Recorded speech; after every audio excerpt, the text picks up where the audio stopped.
दोस्तों, वैसे तो देश के किसानों के लिए साल 2025 काफी चुनौतियों भरा रहा है, लेकिन साल के खत्म होते होते चुनौतियां भी खत्म हो रही है।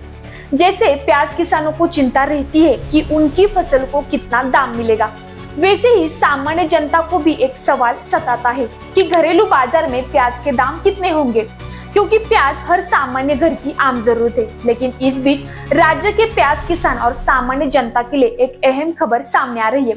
आखिर वो खबर कौन सी है? क्या ये खबर किसान और आम जनता को राहत दिलाने वाली होगी या नहीं, जानते इस वीडियो के माध्यम से।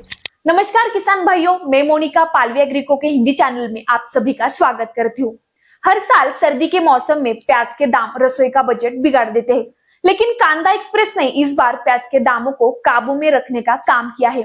सरकार ने प्याज की कीमतों को नियंत्रित करने के लिए एक खास रणनीति अपनाई है, जिसके तहत महाराष्ट्र से देश के दूसरे हिस्सों में ट्रेन के जरिए प्याज पहुंचाया जाएगा।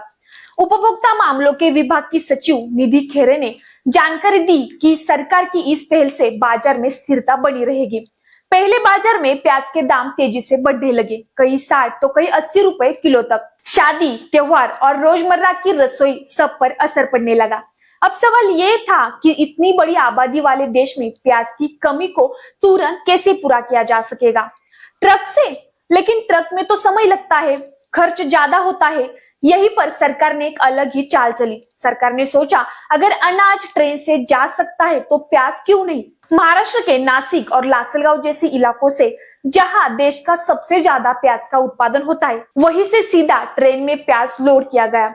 एक पूरी ट्रेन में करीब 800 से 900 टन प्याज भरा गया, यानी जितना माल लगभग 30 ट्रक मिलकर लाते थे।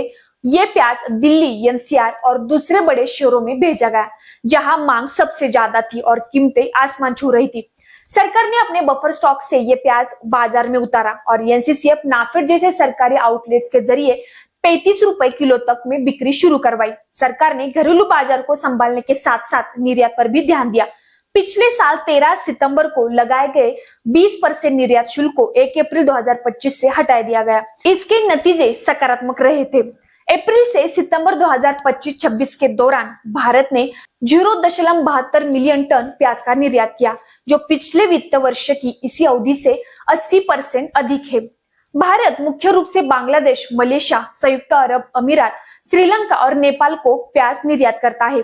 कांदा एक्सप्रेस का सबसे बड़ा फायदा ये है कि किसानों के पास जो उपलब्ध स्टॉक था, उसको सही दाम और बाजार मिल गया और साथ ही घरेलू बाजार में भी प्याज की कीमतें काबू में आ गई। तो किसान भाइयों, आपको सरकार की इस कदम के बारे में क्या लगता है और क्या कांदा एक्सप्रेस घरेलू बाजार में कीमतें काबू में रख पाएगा? आपकी राय हमें कमेंट में जरूर बताएं। साथ ही इस वीडियो को लाइक करें, शेयर करें और पालवी एग्री को हिंदी चैनल को सब्सक्राइब करना ना भूलें। धन्यवाद।